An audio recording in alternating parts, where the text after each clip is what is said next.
Leviticus 11. And the Lord spake unto Moses and to Aaron, saying unto them, Speak unto the children of Israel, saying, These are the beasts, which ye shall eat among all the beasts that are on the earth. Whatsoever parteth the hoof, and is cloven-footed, and cheweth the cud, among the beasts, that shall ye eat. Nevertheless, these shall ye not eat of them that chew the cud, or of them that divide the hoof. As the camel, because he cheweth the cud, but divideth not the hoof, he is unclean unto you. And the coney, because he cheweth the cud, but divideth not the hoof, he is unclean unto you. And the hare, because he cheweth the cud, but divideth not the hoof, he is unclean unto you. And the swine, though he divide the hoof, and be cloven-footed, yet he cheweth not the cud, he is unclean to you. Of their flesh shall ye not eat, and their carcass shall ye not touch, they are unclean to you. These shall ye eat of all that are in the waters. Whatsoever hath fins and scales in the waters, in the seas, and in the rivers, them shall ye eat. And all that have not fins and scales in the seas, and in the rivers, of all that move in the waters, and of any living thing which is in the waters, they shall be an abomination unto you. They shall be even an abomination unto you. Ye shall not eat of their flesh, but ye shall have their carcasses in abomination. Whatsoever hath no fins nor scales in the waters, that shall be an abomination unto you. And these are they which ye shall have in abomination among the fowls. They shall not be eaten. They are an abomination: the eagle, and the ossifrage, and the osprey, and the vulture, and the kite after his kind, every raven after his kind, and the owl, and the nighthawk, and the cuckoo, and the hawk after his kind, and the little owl, and the cormorant, and the great owl, and the swan, and the pelican, and the gyre eagle, and the stork, the heron after her kind, and the lapwing, and the bat. All fowls that creep, going upon all four, shall be an abomination unto you. Yet these may ye eat of every flying creeping thing that goeth upon all four, which have legs above their feet, to leap withal upon the earth. Even these of them ye may eat: the locust after his kind, and the bald locust after his kind, and the beetle after his kind, and the grasshopper after his kind. But all other flying creeping things which have 4 feet shall be an abomination unto you, and for these ye shall be unclean. Whosoever toucheth the carcass of them shall be unclean until the even. And whosoever beareth aught of the carcass of them shall wash his clothes, and be unclean until the even.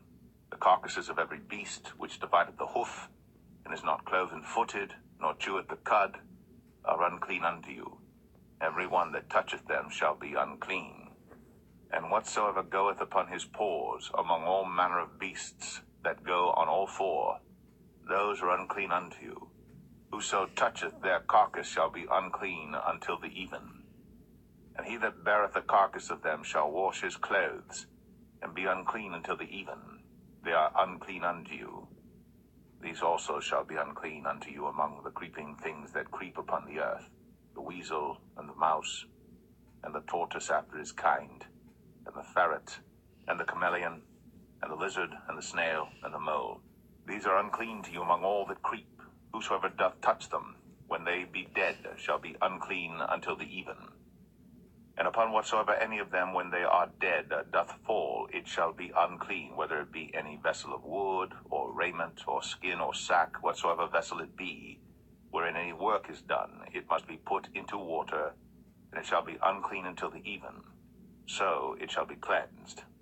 And every earthen vessel, whereinto any of them falleth, whatsoever is in it shall be unclean, and ye shall break it. Of all meat which may be eaten, that on which such water cometh shall be unclean, and all drink that may be drunk in every such vessel shall be unclean. And everything whereupon any part of their carcass falleth shall be unclean, whether it be oven, or ranges, or pots, they shall be broken down, for they are unclean, and shall be unclean unto you. Nevertheless a fountain or pit wherein there is plenty of water shall be clean, but that which toucheth their carcass shall be unclean. And if any part of their carcass fall upon any sowing seed which is to be sown, it shall be clean. But if any water be put upon the seed, and any part of their carcass fall thereon, it shall be unclean unto you. And if any beast of which ye may eat die, he that toucheth the carcass thereof shall be unclean until the even. And he that eateth of the carcass of it shall wash his clothes, and be unclean until the even. He also that beareth the carcass of it shall wash his clothes, and be unclean until the even. And every creeping thing that creepeth upon the earth shall be an abomination. It shall not be eaten.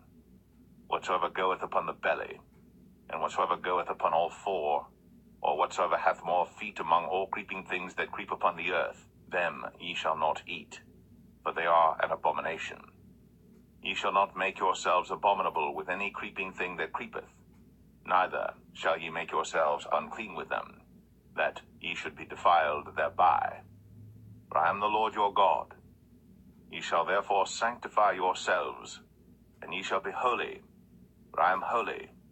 Neither shall ye defile yourselves with any manner of creeping thing that creepeth upon the earth. For I am the Lord that bringeth you up out of the land of Egypt, to be your God. Ye shall therefore be holy, for I am holy.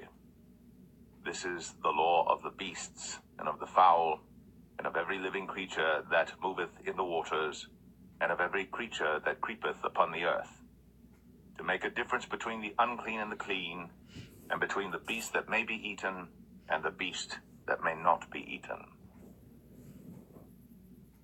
Leviticus 12. And the Lord spake unto Moses, saying, Speak unto the children of Israel, saying, If a woman have conceived seed, and born a man-child, then she shall be unclean 7 days, according to the days of the separation for her infirmity shall she be unclean. And in the 8th day the flesh of his foreskin shall be circumcised, and she shall then continue in the blood of her purifying 33 days. She shall touch no hallowed thing, nor come into the sanctuary until the days of her purifying be fulfilled.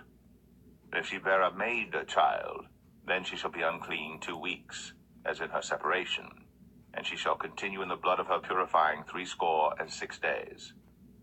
And when the days of her purifying are fulfilled, for a son or for a daughter, she shall bring a lamb of the first year for a burnt offering, and a young pigeon, or a turtle dove, for a sin offering, unto the door of the tabernacle of the congregation, unto the priest, who shall offer it before the Lord, and make an atonement for her. And she shall be cleansed from the issue of her blood. This is the law for her that hath borne a male or a female. And if she be not able to bring a lamb, then she shall bring 2 turtles or 2 young pigeons, the one for the burnt offering and the other for a sin offering, and the priest shall make an atonement for her, and she shall be clean.